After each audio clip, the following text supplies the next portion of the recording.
Bonjour, bonjour. Alors on est le 23 août, ça fait plusieurs jours qu'il y a de très fortes chaleurs, situation caniculaire dans le sud. Chez nous la nuit ça va, on descend en dessous de 20, on a 18, 17 degrés par là, peut-être même un peu moins, je suis pas sûr. Donc ça va, hein, les nuits sont agréables. C'est pas la température qui m'intéresse, je voulais vous parler un peu de l'humidité. Vous voyez la rosée là? Bon, donc au mois d'août, on a eu en Moselle, bon, de manière générale dans le nord-est, hein, on a eu de la pluie, pas mal de pluie.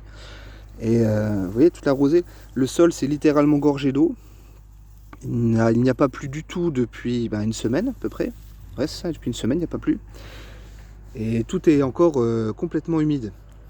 Alors, je voulais un peu vous parler d'une manière toute bête pour garder de l'humidité dans un jardin. Vous avez des mauvaises herbes qui sont tolérables, on va dire. Vous voyez, ça c'est de la potentille. C'est un genre de couvre-sol de la famille du fraisier. Vous voyez, elle fait des espèces de stolons pour se propager. Et même si elle consomme de l'eau, avec ses petites racines, la potentille va avoir cet avantage de couvrir. Bon, il y a aussi des vacheries type bouton d'or, ça faudra que je les vire, mais la potentille va faire un couvert qui va garder l'humidité et la rosée du matin. Et vous voyez la couleur du sol? Brun foncé, tout humide comme ça. Et ça va faire une semaine que nous n'avons pas arrosé du tout le jardin. Vous voyez, alors avec ma femme, on a une doctrine un peu spéciale, c'est que le jardin doit faire sa vie de manière un peu sauvage, un peu bordélique. Et les endroits où il n'y a pas assez de couvre-sol, vous voyez, ça se dessèche au soleil. Là, il est 7h30 du matin. C'est pour ça que la rosée est encore à son max.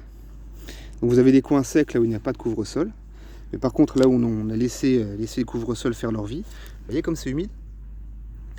Et on n'a pas eu besoin d'arroser là depuis une semaine, malgré les fortes chaleurs. Vous voyez, ça c'est les panais qui sont en pleine forme. Là-bas, on a le pays des courges. Bon, il y a une bête en plein milieu, mais c'est pas grave. Voilà, sans avoir besoin d'arroser. Alors, il faut faire attention parce que les couvre-sols sont pas non plus merveilleuses à tout égard. Là, c'est le coin des fraisiers. Et vous remarquez que il faudrait que je le fasse, mais j'ai pas trop le temps en ce moment. Mais j'ai dégommé quand même une partie assez significative des potentilles parce que, vous voyez, c'est la guerre avec les fraisiers. Et les potentilles risquent d'étouffer les fraisiers. Surtout que là, vous voyez, là, les fraisiers commencent à faire leur rejeton. Et donc là, il va falloir que je désherbe sérieusement.